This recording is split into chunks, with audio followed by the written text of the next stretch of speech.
ধর্মনগরের ইছাই লালছড়ায় CPIM Bishnupur অঞ্চল কমিটির উদ্যোগে রবিবার শুরু হয় ধান কাটার কর্মসূচি। এলাকার বাসিন্দা আব্দুল সালামের 4 কানি জমির ধান কাটার সিদ্ধান্ত নেয় পার্টি।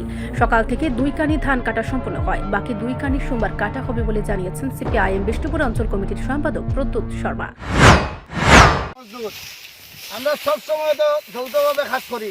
আজকেও আমরা 3টা সংগঠনের যৌথ উদ্যোগে ধান কাটা ইছাই লালছড়া পূর্ব লালছড়াতে আমরা ধান কাটি। আগে নাকি এসএফআই প্রেসিডেন্ট? হ্যাঁ, SFI president. DYFI LC secretary DC member না? আচ্ছা, ঠিক আছে। লাল ঝান্ডা।